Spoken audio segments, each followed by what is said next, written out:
lo que ustedes investigaron, ¿no es cierto? Vamos a empezar con los opositores. Nosotros ya habíamos visto uno, habíamos visto Reddy, ¿no es cierto? ¿Qué era lo que había hecho Reddy, chicos? A ver, algún voluntario que me cuente qué hizo Reddy. Reddy hizo un experimento para comprobar que las moscas, o sea, la vida no provenía de una manera espontánea, sino que solo se daba con un experimento de 3 frascos que ponían la carne en cada uno de los frascos. Ya, perfecto. Y de esa manera nos dábamos cuenta nosotros que en realidad la carne, bueno, la carne atraía a las moscas, ¿no es cierto? No es que la carne se convertía en las moscas. Entonces, ese estamos. El otro sería Spagenzi. ¿Qué es lo que hizo Spagenzi como opositor de la teoría de la generación espontánea? Verán, hasta aquí recuerden que esto era de la época del Renacimiento, ¿no es cierto? Habíamos dicho 100 años de represión eclesiástica, vinimos del oscurantismo, si una persona se atrevía a cuestionar algo sobre ciencia, simplemente era atacada, ¿no es cierto? Brujo, bruja, y te quemaban. Entonces no conocíamos nosotros mucho sobre la ciencia. Cuando llega la época del Renacimiento, claro, nos rebelamos contra la iglesia y dijimos, bueno, ya está aquí, pero ese tipo de opresión psicológica no es tan fácil de deshacerse, ¿no es cierto? Es como que se queda arraigado en el pensamiento del ser humano. Entonces, aún en la época del Renacimiento, seguíamos pensando que las personas se enferman porque son mala gente, ¿sí? O porque están siendo poseídas por el demonio. Ahora, muchos años después de Reddy, nos empezamos a dar cuenta que en realidad no, que en realidad las buenas personas también se enferman, ¿no es cierto? Y comenzamos a darnos cuenta de que hay un animal invisible al ojo humano que es el que causa las enfermedades. Actualmente nosotros le decimos bacterias, ¿no es cierto? En esta época le llamaban la animalia. Entonces nos damos cuenta de que hay un animal invisible al ojo humano que causa enfermedades. Entonces, los que defendían la generación espontánea se aprovechan de esto y dicen, no, no, no, no, no. El experimento de Reddy carece de validez. ¿Por qué? Porque él no dejó el suficiente tiempo la carne para que se haga animalia y la animalia se haga mosca. Él simplemente lo dejó ahí un par de días y se acabó. Entonces, en realidad esto no sirve. Y otra vez toma fuerza la generación espontánea. Entonces, a esto viene Spagenzi y trata de replicar el experimento de Francisco Reddy, pero a nivel del animalia, o sea, a nivel microbiológico. De hecho, este es el primer experimento de microbiología del que hay registros en la historia humana. Entonces, ¿qué hace él? A ver, él se da cuenta de que estos animales no solo causan enfermedades, sino que se encargan de que los alimentos se dañen, se descompongan, se hagan agrios, se hagan tóxicos. Entonces él utiliza sopa, que la sopa es lo que más se utilizaba o lo que más se comía, digamos, en estas épocas. Entonces él dice, bueno, voy a poner esta sopa y pues, vamos a ver qué sucede. ¿Cómo evidenciamos crecimiento bacteriano en esta época? Acuérdense que aquí todavía no hay microscopios, ¿no es cierto? Entonces, ¿cómo nos damos cuenta de que en realidad las bacterias crecen o no crecen? Solamente nos fijábamos en dos cosas. Uno, el cambio de color. Si el medio, en este caso la sopa, cambia de color, eso significa que hay crecimiento de bacterias. ¿Listo? Y otra en que nos fijábamos era la turbidez. ¿Qué es la turbidez? No sé si han visto ustedes en la leche, en la sopa mismo, en el arroz también, que si eso está mucho tiempo ahí, después aparecen natas, ¿no es cierto? Aparecen unas natas ahí medias feas. Esas natas no son nada más que colonias bacterianas y es lo que se conoce acá como turbidez. ¿Listo? Entonces, trata de hacer exactamente lo mismo que Francisco Rey. El primer frasco, totalmente abierto al ambiente. El segundo frasco, cerrado con una malla. Y el tercer frasco, otra vez, pues, cerrado lo mejor que pudo. Lo dejas ahí un tiempo y vienes a ver si es que hubo cambio de color y turbidez, que eso evidenciaría crecimiento bacteriano. Entonces, igual, vamos a ver quién se me anima. ¿Qué pasaría con el primer frasco, chicos? ¿Hubo o no hubo cambio de color? ¿Hubo o no hubo crecimiento de natas? ¿Quién me dice?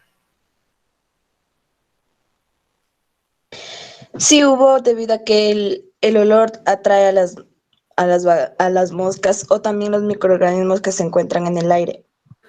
Ya, más que todos los microorganismos en el aire, ¿no es cierto? En realidad, chicos, hay tantas bacterias en el aire, que si no fueran transparentes simplemente no podríamos ver. Entonces el ambiente está plagadísimo de bacterias. Entonces, obviamente, si aquí encuentran un lugar caliente y con alimento, pues van a entrar lo más que puedan y van a empezar a crecer. Entonces lo que vamos a ver aquí es un cambio de color, pero terrible, ¿no es cierto? Un cambio de color terrible y un crecimiento de natas también así espantoso. ¿Qué creen que pasó con el segundo frasco, chicos? El que está cubierto solo con una malla. Lo mismo, pero en menor proporción. Ya, ¿por qué en menor proporción, Miguel? Porque la malla evita que pasen más bacterias. Ahí hay que hacer una diferencia medio importante en cuanto a la época. Las mallas que tenemos aquí son como los cernidores de la cocina. Entonces, en realidad, eso nos sirve para cernir caldos, aguas, etcétera, porque estamos hablando de material grande, ¿no es cierto? Si haces una agüita de manzanilla, entonces las hojas, las flores se quedan en el cernidor. Pero si estamos hablando a un nivel bacteriano, en realidad estos agujeros son muy grandes. Entonces, no van a poder detener el paso de las bacterias, ¿listo? Entonces, en realidad, lo que vamos a ver sería exactamente lo mismo. Un cambio de color extremo, ¿no es cierto? Y un aparecimiento, un crecimiento de natas así, terrible. ¿Qué creen que pasó con el último frasco? El que está así sellado lo mejor que se pudo.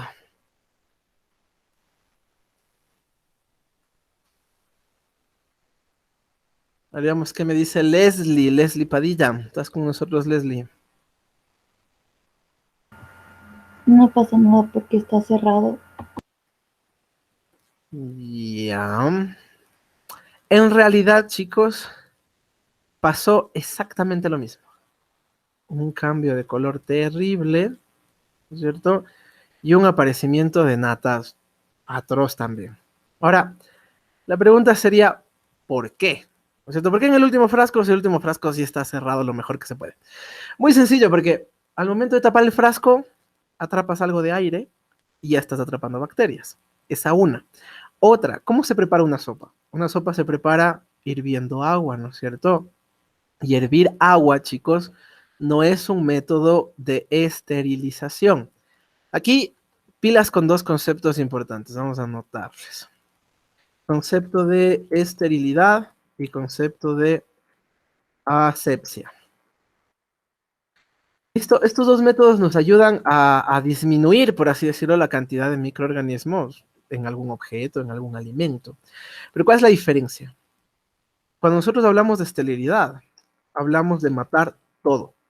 Entonces, tenemos métodos de esterilidad como vapor y presión, como luces ultravioletas, como calor, ¿listo? Como fuego, que producen esterilidad, es decir, matan absolutamente todo lo que se encuentra ahí, sea un bisturí, sea algún instrumento de laboratorio, sea las mismas ollas de tu casa, ¿listo? Entonces, cuando hablamos de esterilidad, hablamos de matar todo. Cuando hablamos de asepsia, en cambio, hablamos de matar la mayoría. Entonces, en realidad no se mueren todos, se mueren la mayoría. ¿Cuáles son los métodos conocidos de asepsia? Tenemos los jabones, por ejemplo, los detergentes. Ustedes sí han visto, veamos, vamos a poner acá. Voy a poner una imagen. Todos han de haber visto esta propaganda de Protex, ¿no es cierto? Está aquí, donde nos dicen, no, mata el 99.9% de las bacterias. Entonces vemos un montón de bacterias afuera, pero todavía quedan algunas adentro. Y eso es porque los jabones, los detergentes no generan esterilidad, generan asepsia. ¿Listo? Lo mismo pasa con hervir el agua. Cuando tú hierves el agua no es que se muere todo, se mueren la mayoría, pero algunos quedan.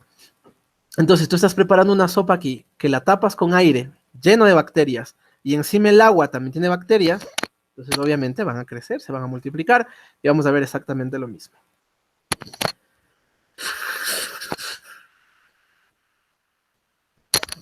Ahora, en realidad este experimento no se puede concluir absolutamente nada, ¿no es cierto? Porque todos los frascos presentaron exactamente lo mismo. Entonces, no es como en Ready, donde sí podemos concluir algo. El experimento de Spagenzi fue un fracaso. Pero, ¿por qué se lo menciona en la historia? Se lo menciona en la historia porque es el primer experimento a nivel microbiológico que se intentó en la historia de la humanidad. ¿Listo? Entonces, aunque no lo logró, pues, por lo menos lo intentó. Eso con Spagenzi. Y finalmente con Pasteur. A ver, chicos, ¿quién me dice qué leyeron de Pasteur? Díganme todo lo que alcanzaron a leer de Luis Pasteur.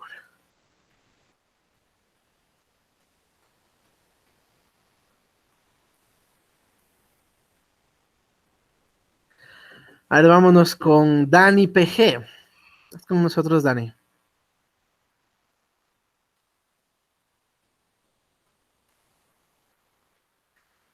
No, la primera fuga de la tarde.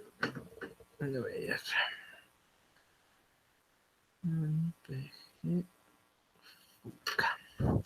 Veamos Mateo Echeverría. Estás con nosotros, Mateo.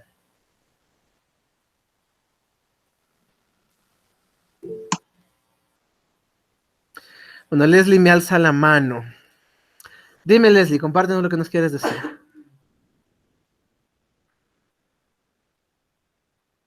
Alce la mano yo, profe. Ah, Caroline, ya. A ver, cuéntanos, Caroline. A mí me salió que Pasteur igual utilizó caldo de carne en 3 frascos, Ok. pero los frascos eran redondos y tenían un pico en forma de S y que cada vez se hacían más delgados. Ya, perfecto. Los famosos frascos de cuello de cisne. ¿Qué más?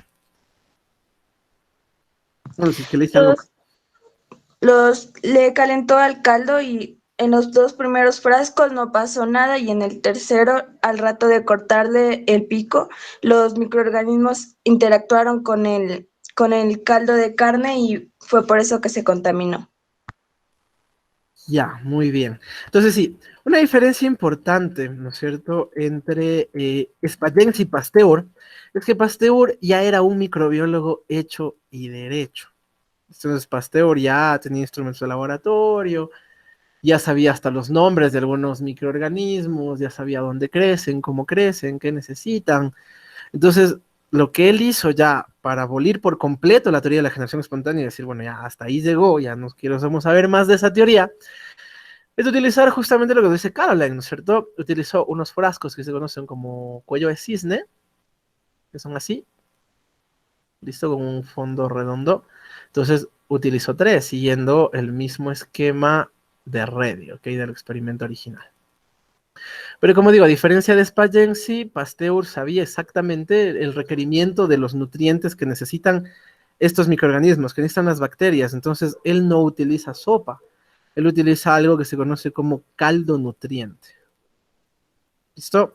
Él sabía que los microorganismos para poder crecer necesitan calor.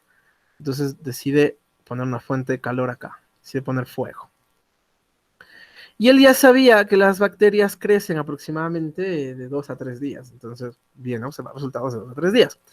Ahora, el primer frasco, como en todos, ¿no es cierto?, totalmente abierto al ambiente. ¿Eso qué va a suceder? Va a suceder que, o a provocar que las bacterias ingresen libremente. El segundo frasco le pone un filtro acá. Le pone aquí un filtro así. Ok, es un filtro en forma de U, que hasta ahora se utiliza en el laboratorio y lo que se hace es a esta U llenarle de agua. ¿Por qué se le llena de agua? Porque de esa manera, ¿no es cierto? Si quiere entrar alguna partícula, por ejemplo polvo, ¿qué va a suceder? Se va a quedar atrapado en el agua, ¿no es cierto? Pero, y si quieren salir gases o alguna cosa, van a salir sin ningún problema. Entonces este filtro nos sirve para retener microorganismos y permitir el intercambio de gases. Y al último frasco, en cambio, lo sella por completo. Y de hecho lo sella con fuego. Acuérdense que el fuego generaba esterilidad. Entonces viene a observar resultados después de un tiempo y veamos, a ver, ¿qué habrá visto en el primer frasco? ¿Hubo o no hubo crecimiento de bacterias? Sí hubo porque estaba al ambiente. Sí hubo porque estaba totalmente abierto al ambiente, ¿no es cierto? Entonces vamos a ver aquí un cambio de color extremo y un crecimiento igual de turbidez, un montón de natas aquí creciendo. ¿Qué pasaría con el segundo frasco, chicos? El que ya tiene este filtro de agua.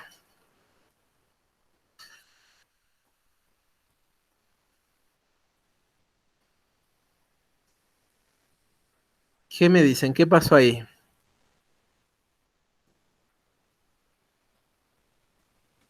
Se quedarían atrapados en el agua.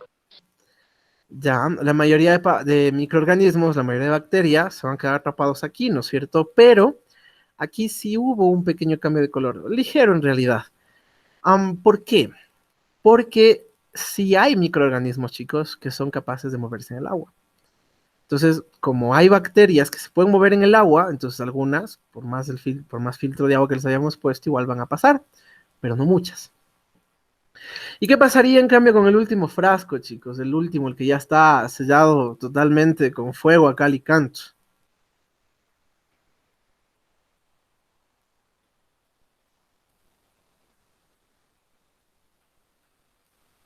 No habría cambios. No pasó nada. Ya, no pasó absolutamente nada, ¿no es cierto? Eh, Porque está cerrado, incluso con un método de esterilización, de esterilidad. Entonces no creció absolutamente nada. Y eso se puede haber quedado ahí hirviendo 100 años también, que nunca va a crecer nada. Entonces, ya de esta manera, nosotros estamos viendo nosotros que en realidad, incluso el animal e incluso estos microorganismos no se generan de manera espontánea, ¿no es cierto?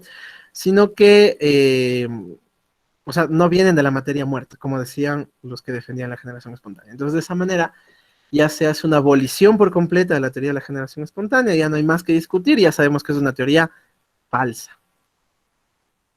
Ya, no sé si hasta acá tengan dudas o preguntas, chicos, tal vez.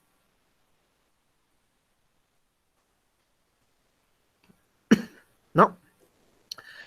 Ya. Entonces vamos con la siguiente teoría. La siguiente teoría que era panspermia. Panspermia. Vamos a ver, Gabriel Lora. ¿Estás con nosotros, Gabriel? No, todo el mundo fugado. ¿Qué me dices, Jean-Pierre? Sí, Lisa. ¿Cómo estás, Jean-Pierre? Jean-Pierre, ¿qué leíste sobre la panspermia? Cuéntanos un poquito. Que propone que como que los cuerpos se transportan así a diferentes formas de vida, algo así le leí, Lisa. O microorganismos. Que los cuerpos se transportan a diferentes formas de vida. ¿Cómo eso? Explícanos un poquito más, porfa. O sea, como que los microorganismos se desarrollan, algo así, dicen. Es que no le leí a lo puro, Lisa. A la otra les voy a mandar a hacer a mano, chicos, para que por lo menos lean. A ver, Caroline, ¿qué nos quieres decir, Caroline? Yo en lo que leí decía que la panspermia originó la vida fuera de la Tierra, o sea que esta era extraterrestre o algo así. Ya, sí va más o menos por allí. A ver, aquí igual vamos a dar un preámbulo. Verán, en realidad, lo que nosotros conocemos sobre el universo, lo conocemos por algo que se conoce como ciencia exploratoria. ¿Qué significa? Significa que no es que alguien haya ido a ver, sino que por las teorías físicas, por las teorías químicas, por las teorías biológicas, estamos seguros de que eso tuvo que pasar de esa manera. Entonces, por ejemplo, nadie ha visto un agujero negro, pero todo el mundo habla de agujeros negros. Nadie lo ha visto, nadie. Pero sabemos que por las leyes de la física, algo así tiene mucha probabilidad de existir. Nadie se ha ido a Júpiter, nadie nunca, ni siquiera han llegado sondas a Júpiter. La sonda que más lejos llegó fue a Marte, y eso llegó reciencito. Pero aún así, nosotros sabemos que Júpiter tiene 4 lunas, Sabemos que Júpiter es un planeta gaseoso, que no tiene una superficie sólida, que tiene un núcleo caliente, y eso que nadie se ha ido. Y todo esto es justamente lo que les digo, ¿no? O sea, porque la termodinámica, porque la física me dice que eso tiene que ser así. Al final son leyes universales, entonces, como son ciencias exactas, tiene que ser así, aunque no me haya ido. ¿Listo? Entonces, casi todo lo que sabemos del universo se deriva de esa manera. No porque alguien lo vio o lo estudió de primera mano, sino porque la ciencia me dice que eso tiene que suceder de esa manera. Y así hemos estado nosotros prácticamente desde Galileo Galilei, que fue el inventor del telescopio, hasta las épocas actuales. Estamos hablando años 1800, o sea, ¿qué les digo? Unos 300 años atrás. Am, Resulta que en la década de los 80, cae un meteorito a la Tierra. Y este meteorito tenía una particularidad. Si ustedes se acuerdan lo que vimos de la capa de ozono, habíamos dicho que los meteoritos se queman en la capa de ozono. Entonces, cuando llegan a nivel de la superficie son solo polvo. Pero este meteorito no se quemó. No se quemó.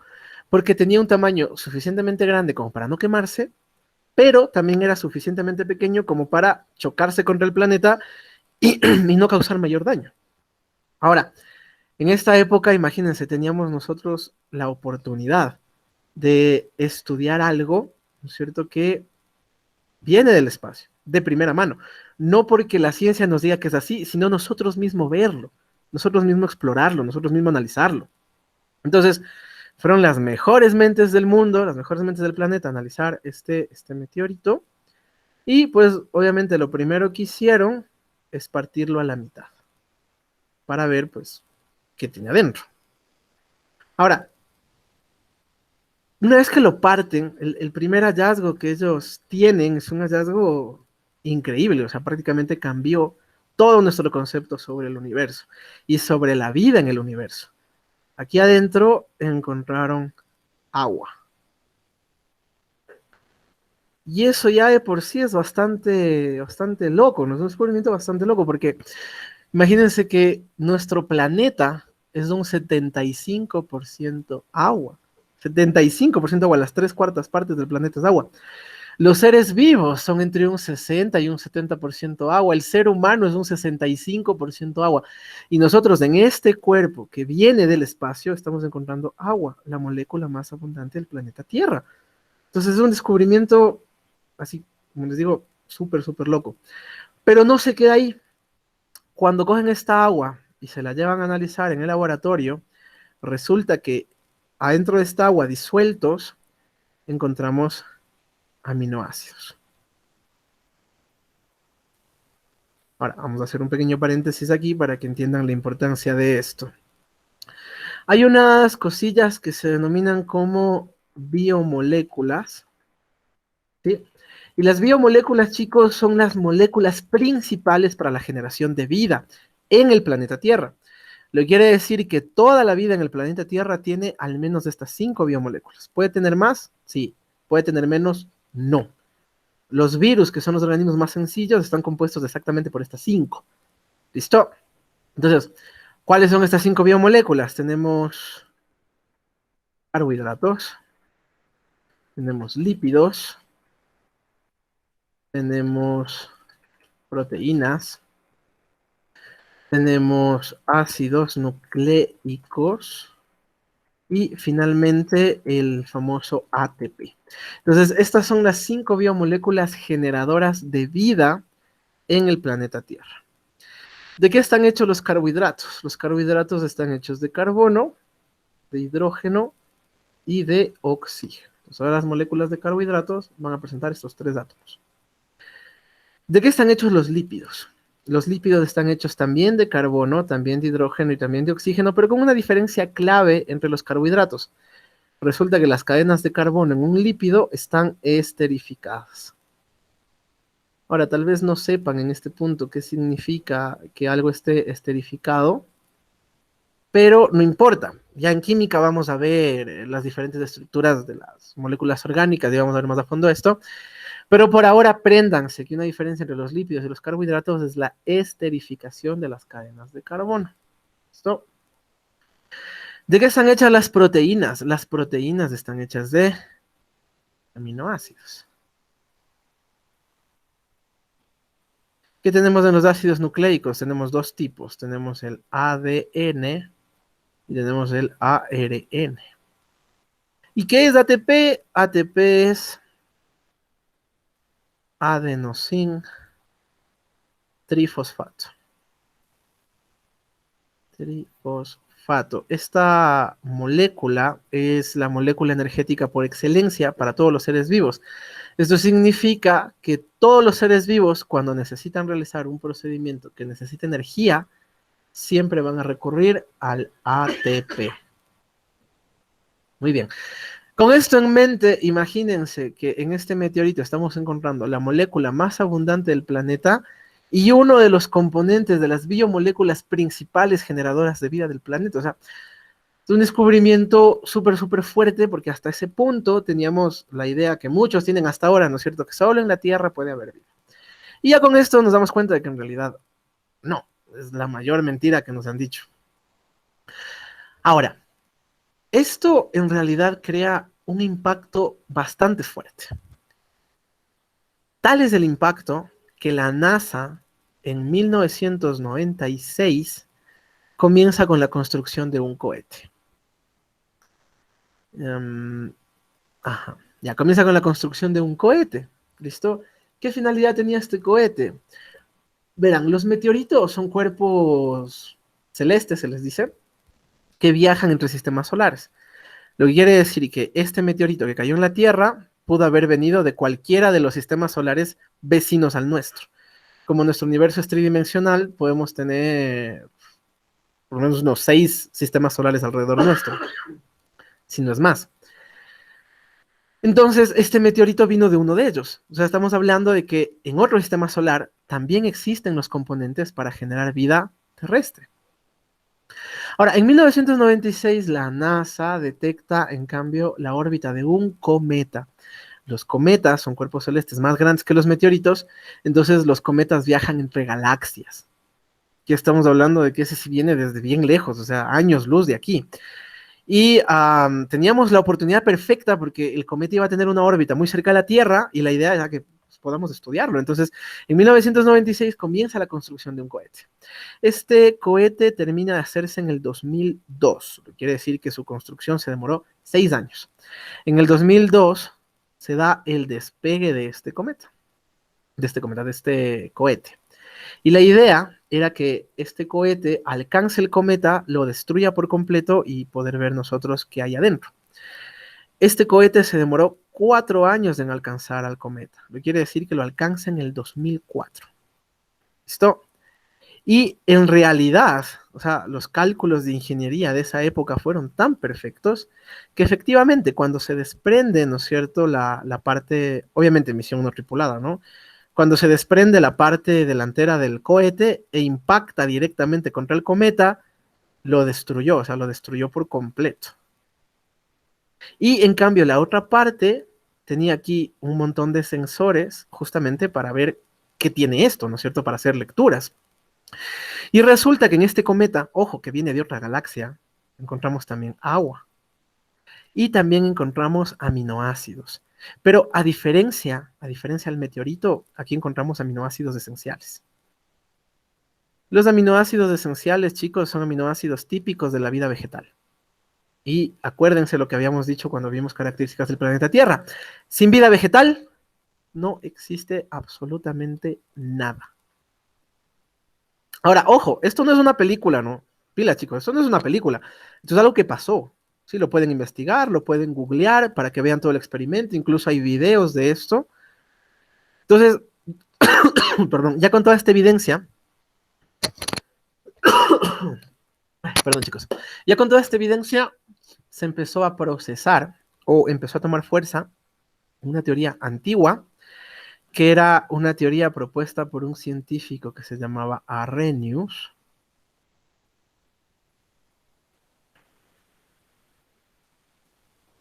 ¿Sí?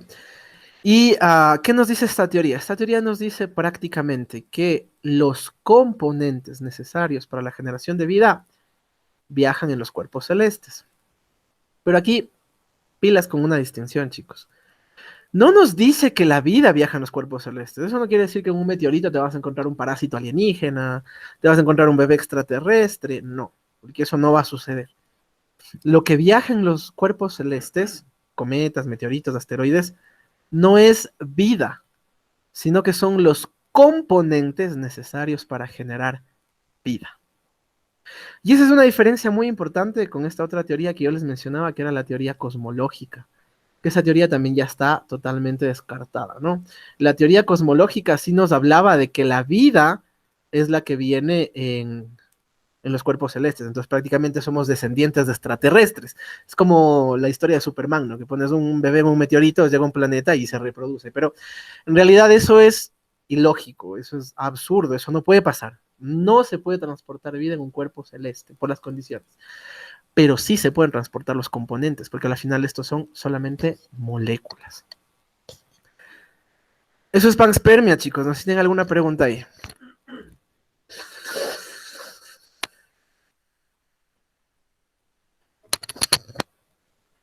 ¿No? Muy bien.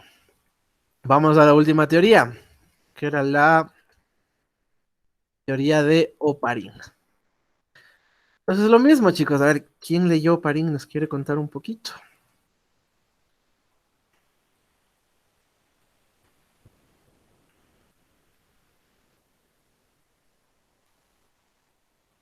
Profe, esta teoría decía, según lo que leí, que la vida apareció gradualmente a partir del surgimiento de sustancias complejas en la Tierra. Ya, muy bien. Regálenme un segundito, chicos, por favor.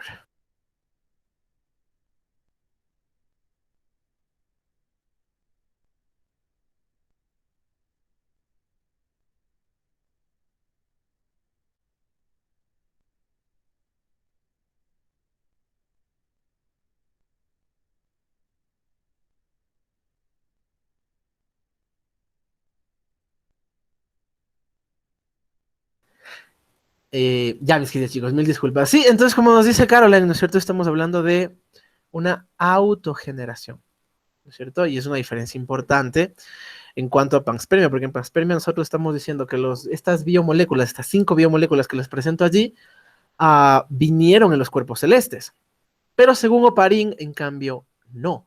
Esas 5 biomoléculas no necesariamente vinieron del espacio, sino que pudieron haberse generado aquí mismo. Entonces, ¿cómo empieza la teoría de Oparin? A ver, para la teoría de Oparin tenemos que partir nosotros de nuestro querido pedazo de roca. ¿Se acuerdan que éramos un pedazo de roca flotando en el espacio? Entonces, de este pedazo de roca partimos. ¿Qué sucede? Sucede que en este pedazo de roca nosotros no tenemos, ¿no es cierto?, atmósfera, no tenemos capa de ozono, tampoco tenemos agua. Somos prácticamente tierra, un pedazo de roca flotando en el espacio. Entonces, ¿cómo a partir de esto se generó el planeta que habíamos visto con las diferentes características? A ver, Oparin primerito admite que el agua tuvo que haber venido de los meteoritos que chocaban contra el planeta. ¿Listo? Él admite esto, que estos meteoritos fueron prácticamente los que trajeron el agua al planeta. Ahora, ¿qué pasa con esa agua que los meteoritos liberan cuando llegan acá al planeta Tierra?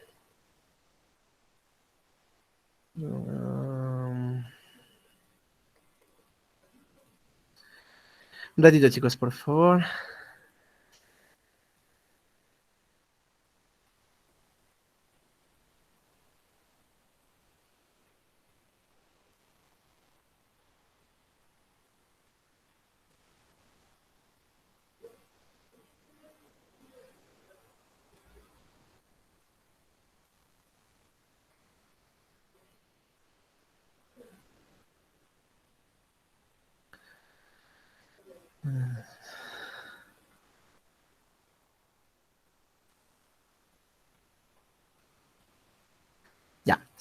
Entonces, ¿qué pasa con esta agua?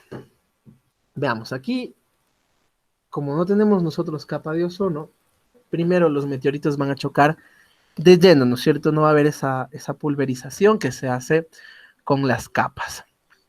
Y tampoco vamos a tener una protección contra los rayos solares. Lo que quiere decir que los rayos del sol, los rayos del sol pegan directamente contra la superficie. No hay ningún tipo de desvío. Acuérdense que nosotros dijimos, ¿no es cierto?, que estos rayos solares era importante que no peguen de forma directa porque tienen una energía súper alta, ¿no es cierto? Están cargados energéticamente de una forma súper alta. Entonces no vale, ¿no es cierto? Van a producir demasiado calor, demasiada energía, etc. Entonces, ¿qué va a pasar con el agua que se libera en este lado? ¿No es cierto? Con el agua que se libera aquí. Como el sol está pegando directamente, caliente el agua. ¿Y qué pasa con el agua cuando se calienta? Se evapora. ¿Listo? Entonces aquí vamos a empezar a ver la vaporización de agua. Ahora, acuérdense que el sol no ilumina todo el planeta, perdón, de una sola. Perdón, sino que lo hace por horas, ¿no es cierto? Por eso existe el día y la noche. Porque resulta que nuestro planeta tiene un sentido de rotación. Entonces, mientras el sol te está pegando en esta mitad del planeta, que es de día, en la otra mitad del planeta, lo que nosotros vamos a ver, pues, es que es de noche. Entonces, ¿qué va a pasar con el agua que se libera en esta parte del planeta? El agua que se libera en esta parte del planeta, obviamente, se va a congelar, porque acuérdense que ni siquiera podemos guardar calor porque no tenemos capa de ozono. Entonces el planeta, bajo estas condiciones, es totalmente inhabitable, pero ya está empezando a guardar un poquito de calor.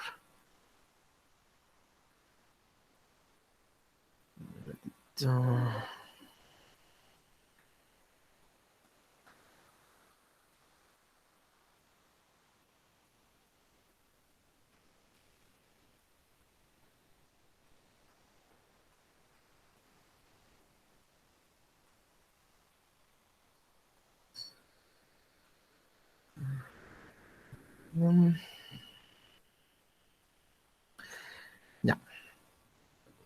Ahora, como el planeta rota, ¿no es cierto?, del agua que nosotros tenemos congelada en esta parte, en algún momento le va a dar el sol. Entonces, agua congelada más sol, se calienta y se evapora de igual manera. Entonces, toda esta agua empieza a evaporarse. ¿Qué pasa, chicos, con el agua que se evapora? ¿No es cierto? ¿Qué pasa con el agua que se evapora? El vapor de agua suele subir hasta que se encuentra con una temperatura más fría. Eso sucede ahorita mismo. Por ejemplo, llueve, se forma un charco de agua, el sol lo calienta, esta agua se evapora y el vapor de agua sube hasta encontrarse con temperaturas frías. Cuando se encuentra con temperaturas frías, ¿qué va a suceder? El agua se condensa, ¿no es cierto? Y comienza a formar nubes. Entonces aquí vamos a empezar con la formación de nubes.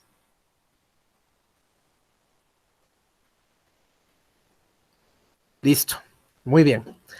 Ahora, las nubes, chicos, generalmente no es que se mueven. Perdón, las nubes no es que se mueven. Las nubes se quedan quietas mientras el planeta se mueve debajo de ellas. La forma en que las nubes se mueven es a través del viento. Aquí, como ya tenemos nubes, como ya tenemos algo de gases atrapados, ya podemos generar viento. Entonces todas estas nubes se van a empezar a mover hasta, ¿no es cierto?, cubrir por completo el planeta.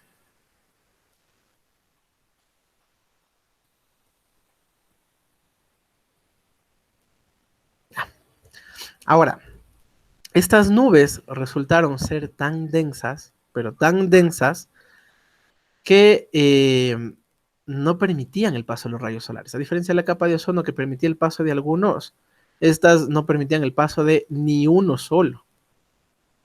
Entonces, ¿qué va a suceder si es que ya no pasan los rayos solares? Todo lo que se encuentra aquí abajo se enfría todavía más, ¿no es cierto? Aparte está oscuro. Y sí, como no tiene radiación, también va a estar frío. ¿Qué pasa con las nubes cuando la temperatura desciende? Perdón.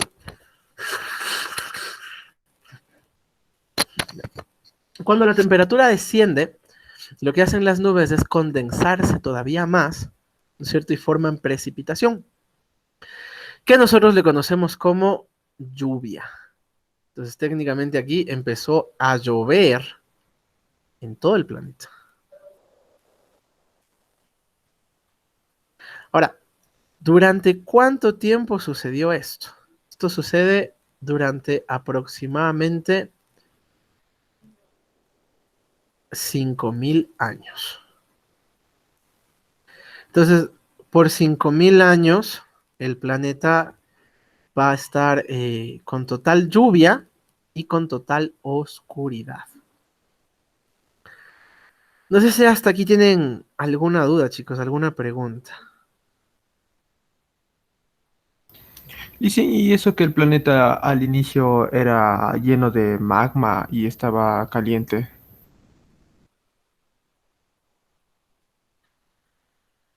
Claro, esta mitad de acá, antes de que se formen las nubes, ¿no es cierto? Como les llegaba por completo el calor del sol, pues obviamente las temperaturas iban a ser elevadísimas. Por eso ni bien el agua llegaba, se evaporaba. O sea, estamos hablando de que la mitad del planeta era un infierno, ¿no es cierto? Ardiente, y la otra mitad del planeta era un infierno helado. ¿Estamos? Sí, listen. Sí. Ya, no sé si tienen otra pregunta, chicos. Ya. Muy bien. ¿Qué pasa después de estos 5.000 años? ¿No es cierto? Después de estos 5.000 años, lo que va a suceder es que ya el planeta, ¿no es cierto? Ahora va a estar cubierto de agua. Entonces, ahora el planeta está cubierto de agua. Ya no somos una roca flotando en el espacio. Ahora somos un montón de lodo. Si mezclas tierra con agua, tener lodo. Pero por lo menos ya tenemos un ambiente líquido, ya tenemos un ambiente acuático. Y no solo eso, sino que también la radiación del sol que pegaba en las nubes logró transformar esta agua en la capa de ozono. Entonces, una vez que deja de llover, ya no solo tenemos agua, sino ya también vamos a tener capa de ozono. Ya vamos a tener también una atmósfera. De esa manera, vamos a evitar volver a perder el agua que obtuvimos. Listo, chicos. Ahora, a esta parte del desarrollo de nuestro planeta, Oparin le llama la atmósfera primitiva. La atmósfera primitiva. Entonces estamos hablando de un planeta primitivo en vías de formación. Al agua que tenemos allí, Oparin le llama el océano primitivo. Entonces lo que nos dice Oparin técnicamente es que gracias a las condiciones de la atmósfera primitiva y gracias a las condiciones del océano primitivo, ¿no es cierto? Estas 5 biomoléculas que les había mencionado, se desarrollaron, se autogeneraron aquí mismo en el planeta. ¿Cuáles son las características de esta atmósfera primitiva? Primero, los gases. Oxígeno no existía, no había oxígeno. ¿Listo? ¿Cuáles eran los gases que predominaban esta atmósfera? Eran metano, eran amoníaco y era el azufre.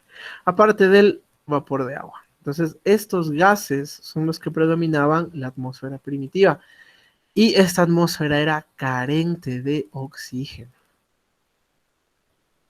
¿Listo? ¿Qué otras condiciones? Nos dice que la atmósfera era altamente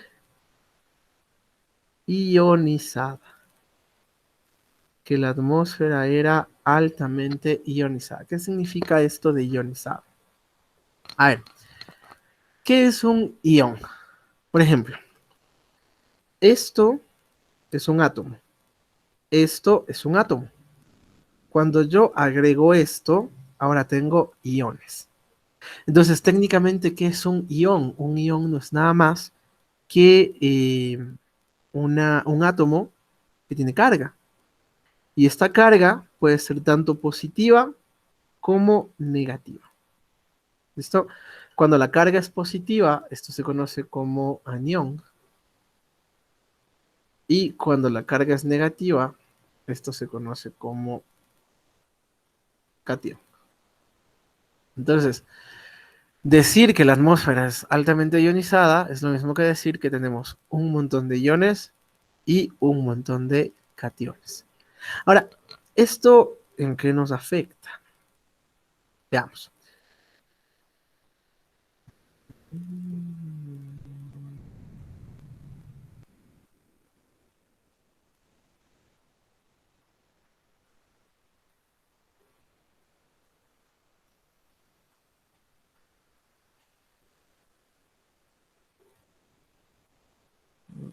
Ya, mil disculpas. Ya, entonces, las cargas negativas, acuérdense que son atraídas por las cargas positivas. Entonces, digamos que tú tienes en el cuarto en el que estás ahorita un catión en un extremo y un anión en el otro. ¿Qué va a suceder? A la final, por la diferencia de cargas, se van a terminar atrayendo. Entonces, como se están atrayendo, van a viajar, ¿no es cierto?, toda la distancia desde el un extremo hasta el centro de la habitación. Para nosotros no es mucho, ¿no es cierto? Serán un par de pasos, pero para el tamaño de un átomo, estamos hablando de un viaje súper largo. Y en esta trayectoria va a llegar con mucha velocidad. Entonces estos dos átomos se van a chocar con mucha fuerza. Como tienen diferencia de cargas y se terminan chocando, la consecuencia es que esto va a generar descargas eléctricas, va a generar rayos. Entonces, si tenemos una atmósfera altamente ionizada, quiere decir que allí vamos a tener mucha presencia de rayos.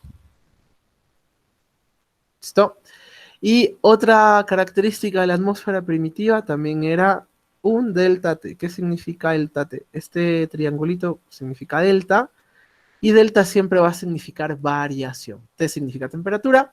Entonces estaríamos hablando de que la atmósfera primitiva tenía mucha variación de temperatura. Zonas muy calientes, zonas muy frías.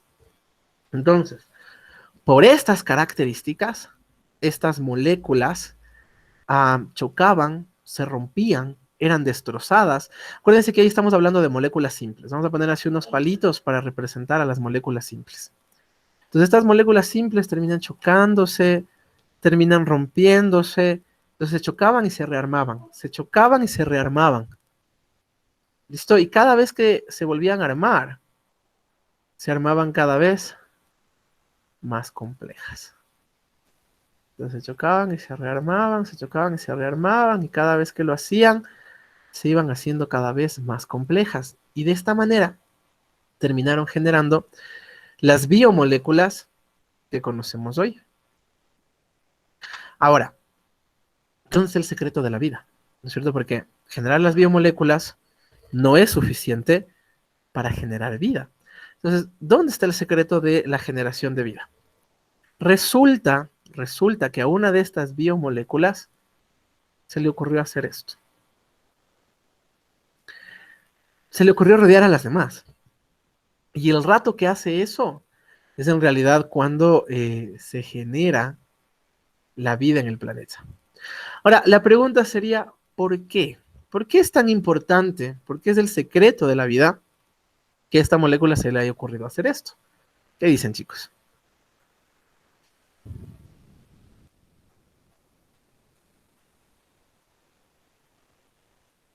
¿Algún voluntario que me lo quiera decir?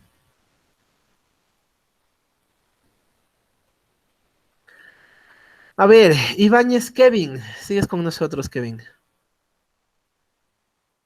Sí, Lisa. ¿Por qué crees que es tan importante esto para la generación de la vida? Mm.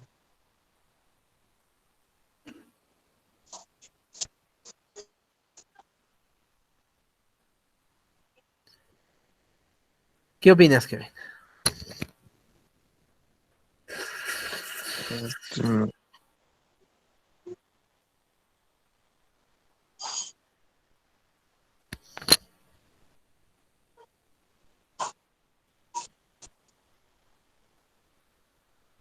No sabría, Lizzy.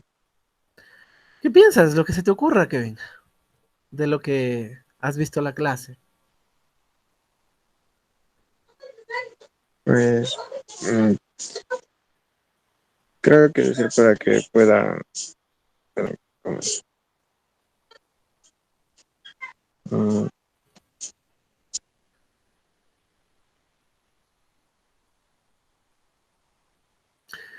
Oye, chicos, verán lo que les dije al inicio, ¿no? No se descuidarán, porque ustedes se descuidan 2 minutos, ya se pierden un montón de materia. Tienen que estar 100% atentos a la clase.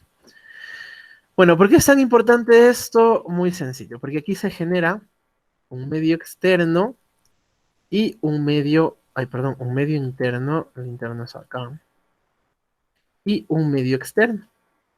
Al momento de dividir un medio interno y un medio externo, lo que nosotros ganamos es control. ¿Control de qué? Control de absolutamente todo lo que sucede adentro. Háganse la idea de que ustedes son las moléculas y la casa es esa otra molécula que les rodea. Entonces ustedes dentro de su casa tienen control, ¿no es cierto?, de lo que pasa, de quién entra, de quién sale, del alimento que guardan, de las actividades que hacen.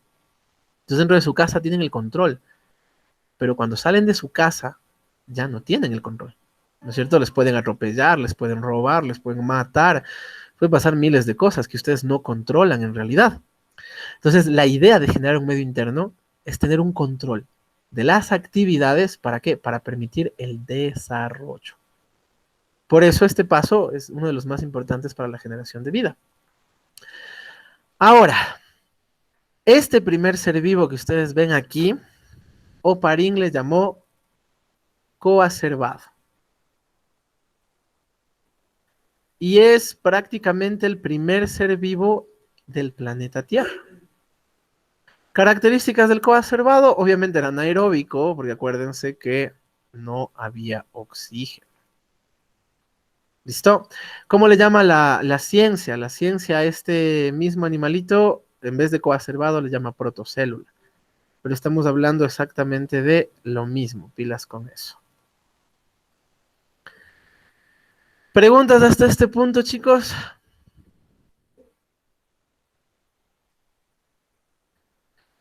Ok, entonces lo que vamos a hacer en este momento es una actividad para reforzar, ¿no es cierto?, los conocimientos, ya viendo que muchos, no sé, creo que están viendo otras cosas. Entonces vamos a hacer una actividad. ¿Qué es lo que vamos a hacer? Quiero que hagan un mapa conceptual de toda la materia que hemos visto hasta acá. Todo lo que vimos el martes, más lo que hemos visto hasta ahora. Sí, un mapa conceptual, chicos. Un mapa conceptual prácticamente es un esquema que tiene consecutividad. Y en un mapa conceptual no tienen que escribir, no tienen que escribir párrafos, solo tienen que escribir las partes más importantes. Fíjense que yo cuando les doy las clases, yo no les escribo ahí párrafos y párrafos de teoría, yo les anoto simplemente las palabras clave. Y así mismo tienen que hacer un mapa conceptual.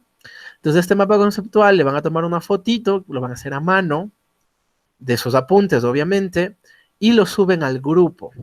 ¿Cuánto tiempo tienen para esta actividad? Tienen 25 minutos para esta actividad. Entonces, en 25 minutos, al grupo de WhatsApp tienen que estar subidos los 14 trabajos de las 14 personas que están aquí. ¿Alguna pregunta sobre la actividad, chicos?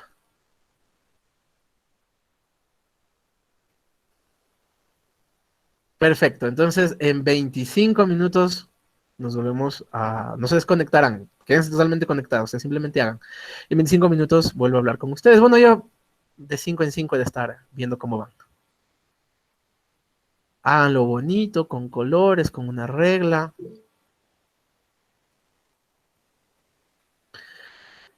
Ibáñez dice que no se encuentra en casa. Bueno, tendrás que enviarme en la noche, máximo hasta las 8 de la noche, Kevin.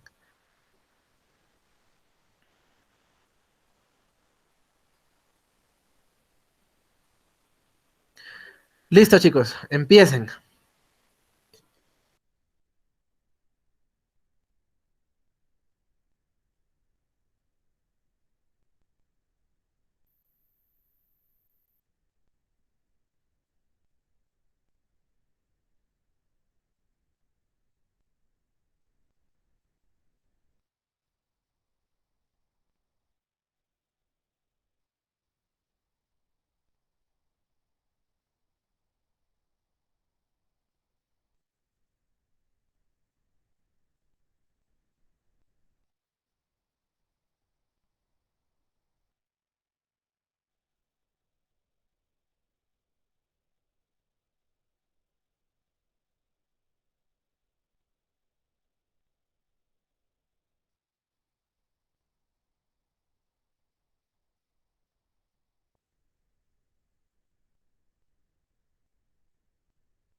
¿Qué tal, mis queridos chicos? ¿Cómo van? ¿Cómo vas, Caroline? Bien, profe. Sí. ¿Cómo vas, Miguel? ¿Cómo vas, Miguel?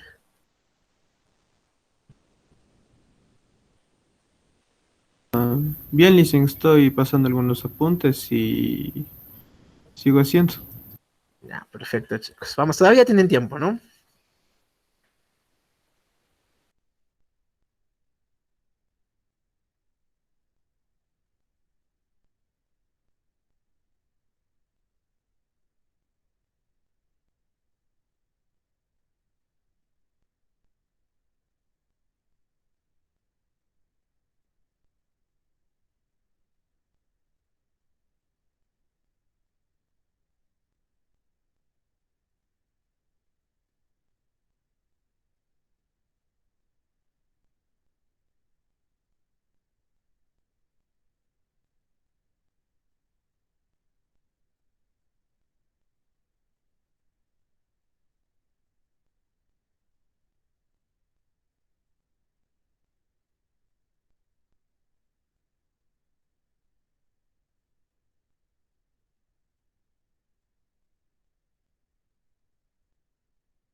¿Qué tal, mis queridos chicos? No sé si alguien ya terminó.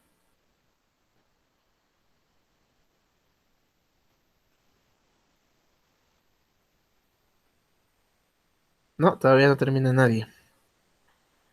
Bueno, ahorita sí ya apurarle un poquito porque ya se les acaba un poco el tiempo, ¿listo?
Listo, mis queridos muchachos, por favor, hasta donde tengan, enviar el trabajo.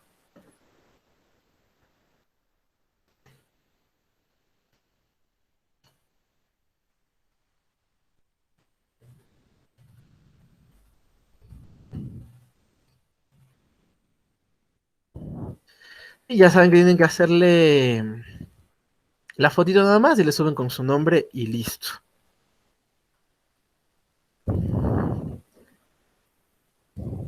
Ahora, síganlo enviando, chicos, y hasta eso vamos a continuar con la clase.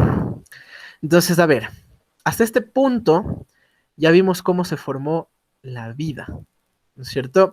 Acuérdense que vida es desde un ser unicelular, desde una sola célula, desde una sola bacteria. Nosotros ya podemos considerar que eso está vivo. ¿Ok? Ahora, ¿cómo si este personaje que está aquí, este coacervado, esta protocélula, es el antecesor de todos nosotros, ¿no es cierto? Es el antecesor de todas las especies vivas del planeta. Entonces la pregunta sería, bueno, ¿cómo pasamos de este ser anaeróbico, súper sencillo, a cosas tan complejas como una planta, ¿no es cierto? Como un ser humano, por ejemplo. Entonces, para ver este punto, ¿no es cierto?, de cómo nos fuimos especializando, ahí ya tendríamos que hablar de evolución. Entonces, ahora vamos a empezar a hablar de evolución. Recuerden, chicos, ¿qué es evolución?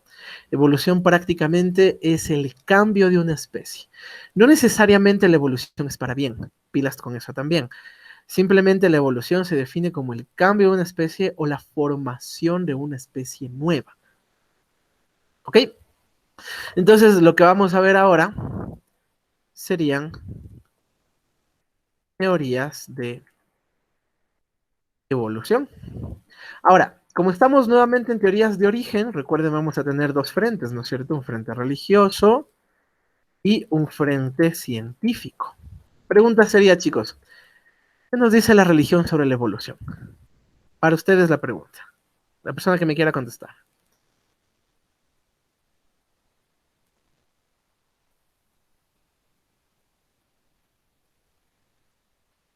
Que una cosa va evolucionando hasta su punto máximo.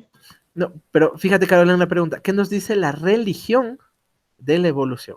La parte religiosa. Que no hubo evolución porque todo ahí estaba creado tal y como está. Exactamente, ¿no es cierto? Prácticamente la religión, obviamente la católica apostólica, que siempre vamos a hablar de esa por lo que es la más distribuida, y es la religión predominante del país. Entonces, prácticamente nos dice que la religión es mentira, que la religión no existió. Y justamente como nos dice Miguel, todo ya fue creado así como está. Y así como está va a permanecer.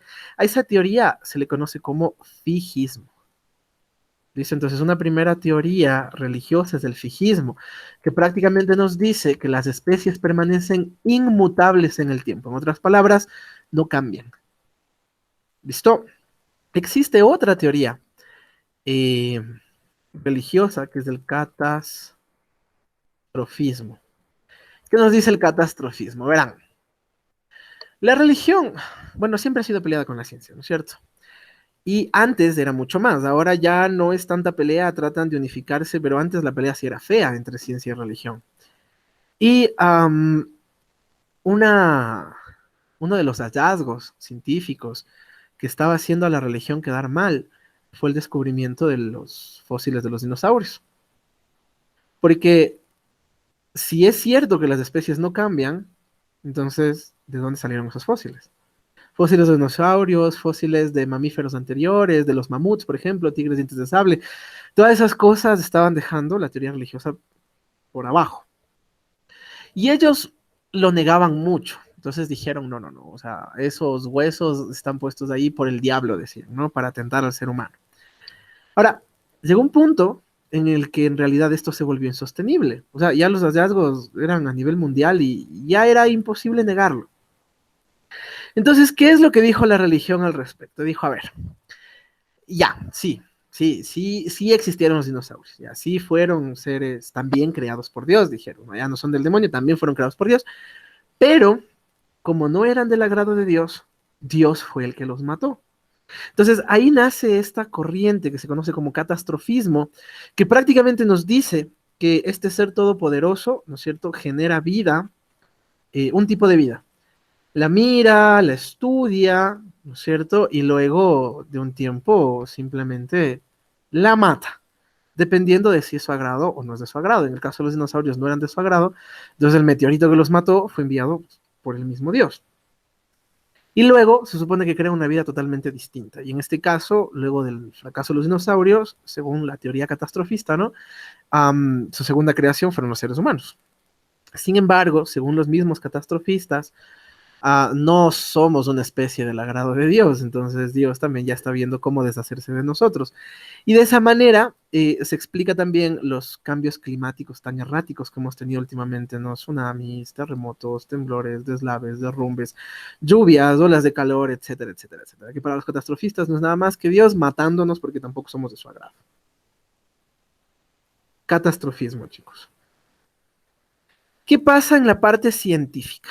¿Cuál es el científico más famoso que nos habla de evolución, chicos? Charles Darwin. Charles Darwin, muy bien. ¿Y habrá algún otro? Hay uno más que empieza con L.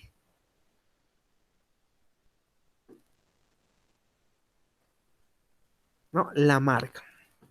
Entonces, dentro de las teorías científicas, vamos a hablar de Darwin y vamos a hablar de Lamarck. Dos científicos, bueno, no dos científicos, ya voy a explicar esto, que tienen que ver mucho con la teoría evolutiva. Ahora, cuando ustedes vayan a ver preguntas de evolución, ya vamos a empezar a hacer pruebas, chicos, para que vayan practicando desde ya. Y van a ver las pruebas de evolución múltiple, ¿no? Tipo CENESID. ¿Qué tipo de preguntas me hacen sobre evolución? Las preguntas que me hacen sobre evolución, las más comunes son: complete la oración o relacione la columna. Entonces, para nosotros poder completar la oración o relacionar las columnas, porque no nos ponen definiciones, nos ponen ejemplos.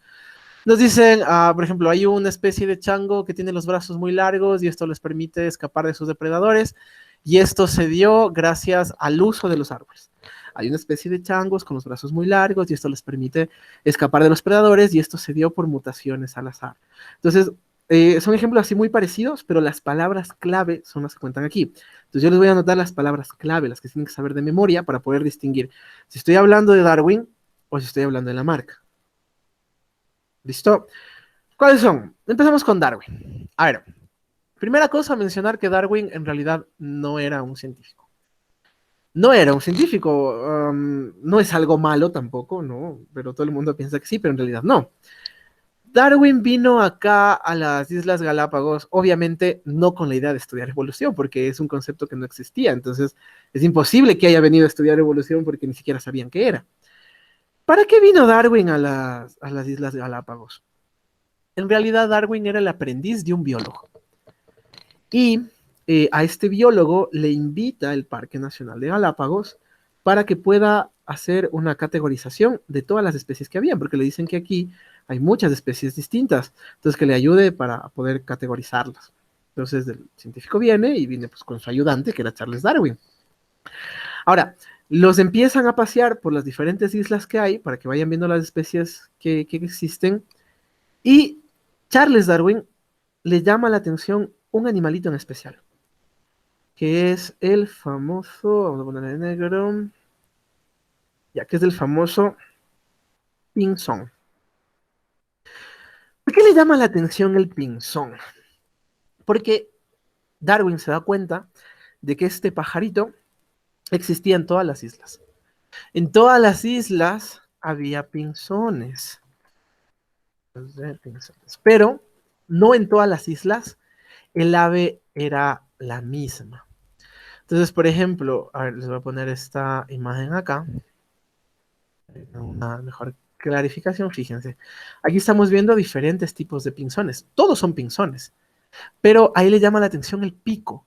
En cada isla, este pinzón tenía una forma de pico distinta. Y bueno, él se empieza a preguntar, ¿por qué? ¿Por qué en cada isla tienen el pico distinto si todos son el mismo animal? Entonces, comienza a observar un poco más qué pasó ahí y comienza a darse cuenta de que estos animales en cada isla se alimentaban de algo distinto. Entonces él empieza a pensar y dice, ¿será que el hábito alimenticio tiene que ver con la forma del pico que tienen? Y comienza a maquinar una historia. Dice, a ver, ¿qué tal si un grupo de pinzones voló de una isla a otra en busca, qué sé yo, de otra fuente de alimento, de más recursos? Resulta que cuando llegan a la otra isla, no se encuentran con la misma comida a la que estaban acostumbrados. Entonces tuvo que haber pasado una de dos cosas. O se murieron, ¿no es cierto?, si no se adaptaban al nuevo alimento, o se adaptaron al nuevo alimento, cambiaron y lograron poblar esa isla. De ahí nace la idea de evolución. Entonces él dice, bueno, el cambio del pico tiene que ver con adaptación. Esa es otra palabra clave, ¿no? Tiene que ver con adaptación. Si no se adaptaban, morían. Y el que mejor se adaptaba, sobrevivía.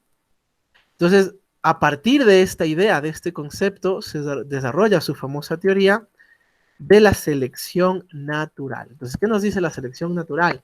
La selección natural, chicos, nos dice que solamente el más apto sobrevive y se reproduce. Pilas con unas partes importantes. No es el más fuerte, ¿no? No es que el más fuerte, es el más apto.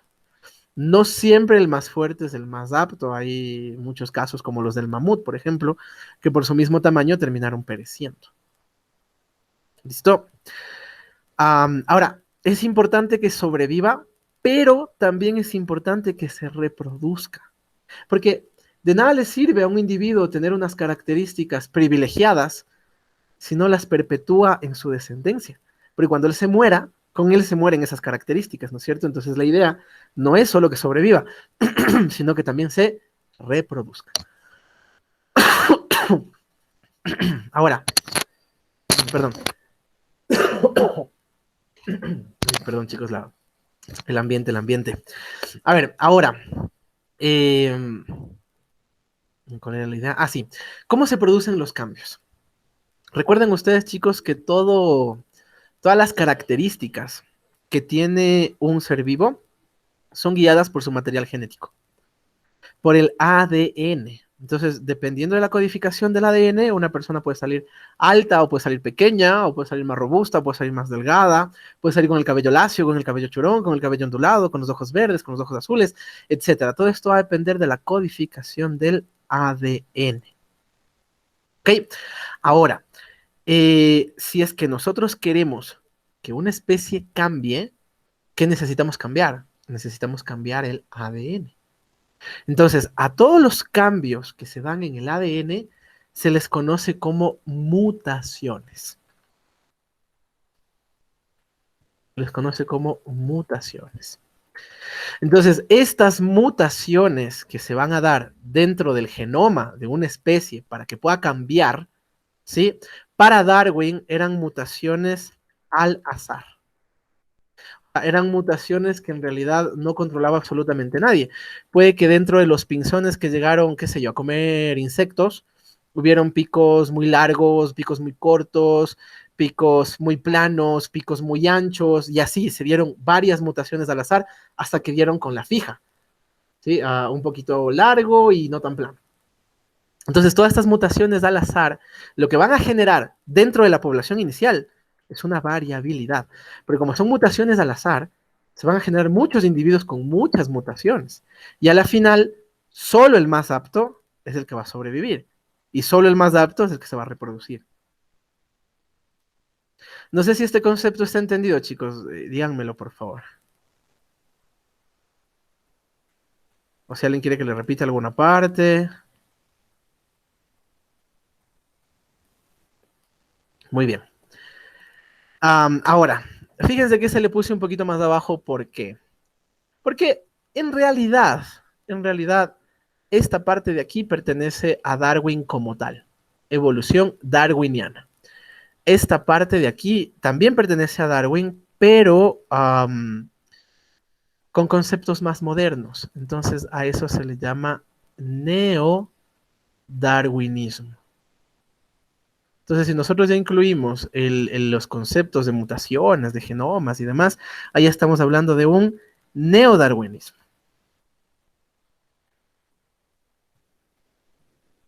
Listo. ¿Preguntas, chicos, hasta acá, tal vez? Muy bien, vamos con Lamarck. ¿Qué pasa con Lamarck? Lamarck, él sí era un científico. Eso, recalcarlo desde el inicio, él sí era un científico, pero por las condiciones, ¿cómo decirlo?, en que se desarrolló su teoría, él fue altamente ridiculizado. O sea, la teoría que él puso no fue muy aceptada científicamente. Un segundito. Ya. Y fue altamente ridiculizado hasta el punto que fue expulsado de la comunidad científica. ¿De qué nos hablaba Lamarck? A ver, primero, Lamarck, para explicar su teoría, utilizó como modelo animal a la jirafa. Vamos a poner una imagen también.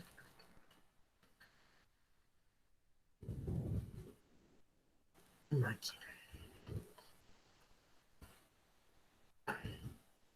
Entonces, para Lamarck, para explicar su teoría, ¿no es cierto? Él decía, bueno, que la jirafa no empezó como el animal que todos conocemos ahora. Que la jirafa en realidad era un animal que tenía el cuello normal, un cuello pequeño, no un cuello tan largo. Pero, ¿qué sucedió? Sucedió que la jirafa se daba cuenta, ¿no es cierto?, de que el alimento más fresco siempre se encontraba en la parte más alta. Entonces, lo que hacía la jirafa era estirarse y estirarse y estirarse para tratar de conseguir este alimento. Entonces, al pasar todo el día estirando el cuello para tratar de comer, esto produce cierta elongación. Una elongación con la que la jirafa no nació, sino que se provocó ella misma. A esto Lamarck lo define como carácter adquirido. Entonces estamos hablando de un carácter, una característica con la que no naciste, sino que la adquiriste en vida. Entonces, él nos dice que, bueno, después de conseguir esta elongación, esa elongación va a ser heredada, caracteres adquiridos, heredables sería prácticamente, a la siguiente generación. Entonces, cada generación va a nacer con el cuello un poquito más largo. Y así durante cientos de generaciones hasta llegar a la jirafa pues, como la conocemos ahora. Esa fue la teoría que presentó Lamarck, pero en realidad, como les digo, para la época, pues a nadie le pareció, lo atacaron mucho, lo expulsaron, lo ridiculizaron, etcétera, etcétera, etcétera. Ahora, la cosa sería, bueno, ¿en realidad existen los caracteres adquiridos? No sé, chicos, ¿ustedes pueden pensar en algo que hayan adquirido en vida, no con lo que hayan nacido?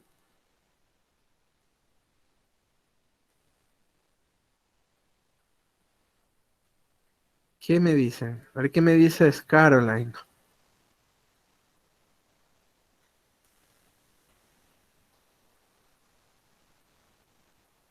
Hay muchos ejemplos, ¿no, chicos? Por ejemplo, a pintarse el cabello.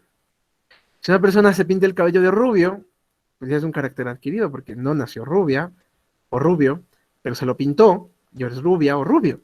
Pero es algo que adquirió en vida, no es algo con lo que nació. Ahora, es verdad que existen los caracteres adquiridos, pero hay caracteres adquiridos que se heredan y hay caracteres adquiridos que no. Por ejemplo, si yo me pinto el cabello de rubio y voy a tener un hijo, mi hijo no va a salir rubio, porque solo me pinté el cabello, eso no está dentro de mi genoma. Pero ¿qué tal, por ejemplo, si desarrollo cáncer? Y de ahí me quiero, que el cáncer es algo con lo que nadie nace, ¿no es cierto? Si no se desarrolla. Y de ahí quiero tener un hijo. ¿Qué pasa con ese hijo? Bueno, ese hijo no es que va a nacer con cáncer, pero nace con una predisposición a desarrollarlo. O sea que en esa criatura va a ser mucho más fácil que desarrolle cáncer que otras personas, porque yo que desarrollé cáncer ya lo incluí en mi genoma y es lo que le estoy heredando. Entonces, sí hay caracteres adquiridos que se heredan, así como hay caracteres adquiridos que no. Eso sería lo que nos interesa de Darwin y Lamarck, chicos. No sé si tienen preguntas acá.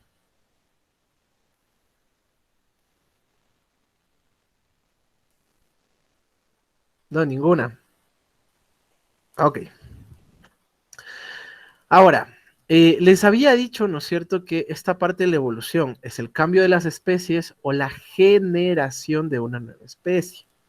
Entonces, lo que acabamos de ver es el cambio de una especie. Sí, es como una especie cambia con el tiempo, pero no deja de ser esa especie. Por ejemplo, los seres humanos. Si nos comparamos con los hombres de las cavernas, a lo que somos ahora, seguimos siendo Homo sapiens. Pero obviamente, o sea, el cambio es full evidente en cuanto a desarrollo del lenguaje, a desarrollo muscular, corporal, desarrollo cerebral, etcétera. Pero no por eso dejamos de ser Homo sapiens. ¿Sí me hago entender? Entonces eso sería Darwin y Lamarck. Pero ¿qué pasa con el desarrollo de especies nuevas? A esto, en cambio, se le conoce como especiación.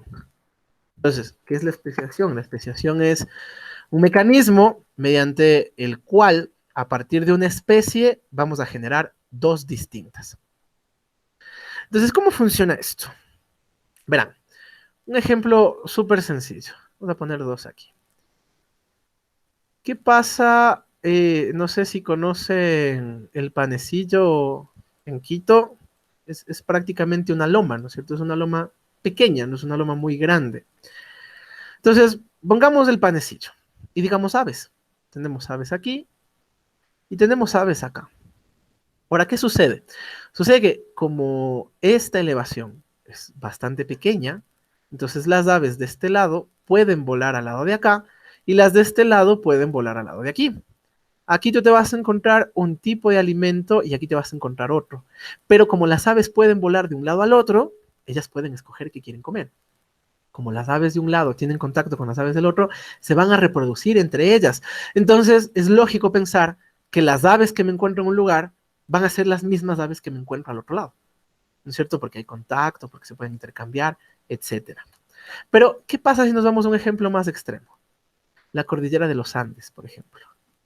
No existe, no existe ser vivo que pueda sobrevolar la cordillera de los Andes. No hay, son demasiado altas. Entonces, en este caso igual, ¿no es cierto? Voy a tener aves al un lado y aves al otro. Aquí voy a tener un tipo de alimento y aquí voy a tener otro. Pero en este caso, ¿no es cierto? No pueden las aves atravesar de un lado al otro libremente, como en el caso del panecillo, porque esta elevación es demasiado grande. Eso quiere decir que las aves de este lado tendrán que acostumbrarse a comer solo esto. Y las aves de este lado tendrán que acostumbrarse a comer solo esto, porque no se pueden intercambiar. Aparte, que como no existe contacto entre estas aves, entonces técnicamente no se van a reproducir entre ellas. Entonces sería lógico pensar que las aves que me encuentro a un lado son muy diferentes a las aves que me encuentro al otro, porque tuvieron que adaptarse a diferentes climas, a diferente alimentación, a diferentes depredadores, etcétera, etcétera, etcétera. Entonces, este es, por ejemplo, un mecanismo de especiación.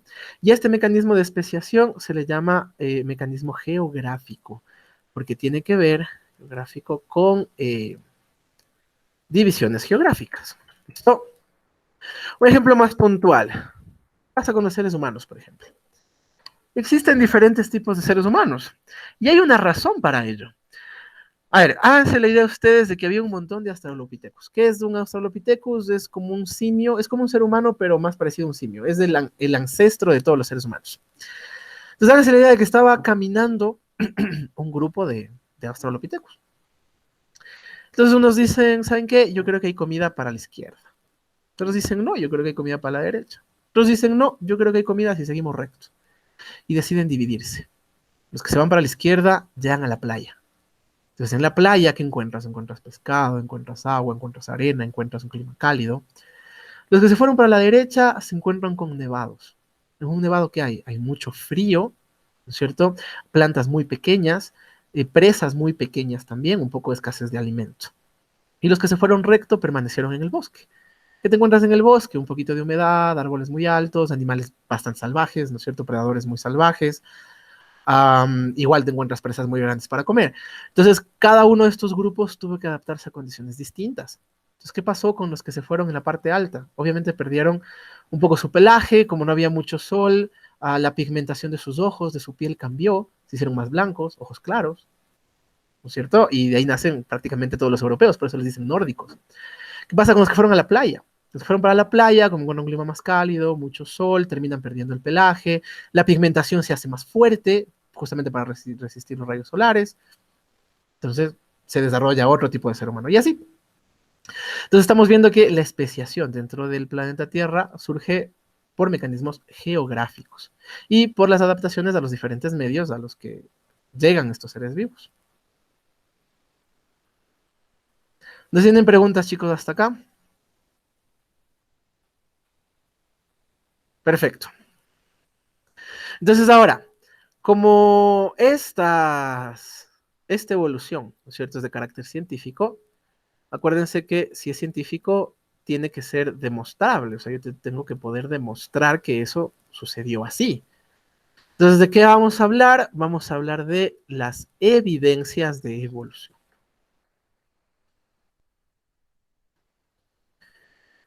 Evolución. Ya, y aquí viene un deber, chicos. Entonces, yo les voy a poner cuáles son las 5 evidencias de evolución y quiero que hagan exactamente lo mismo que hicimos con los opositores, un pequeño resumen máximo de una carilla, pero a mano. Y esto me lo envían máximo este lunes medianoche.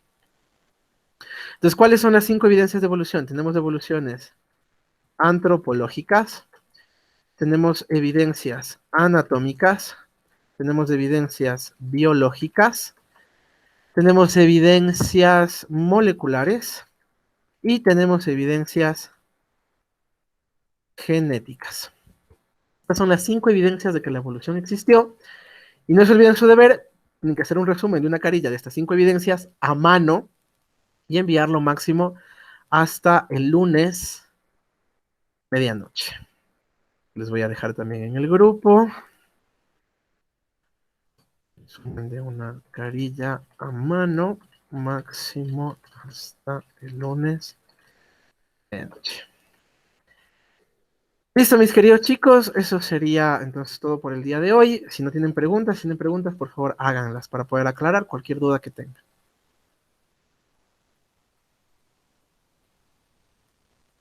Ya. Entonces, mis queridos chicos, un placer. Muchas gracias por la atención y por el trabajo. A las personas que sí lo hicieron, a las personas que no, ya voy a mandar el reporte pues, para que se comuniquen personalmente. Nos vemos la siguiente semana, chicos. Hasta luego.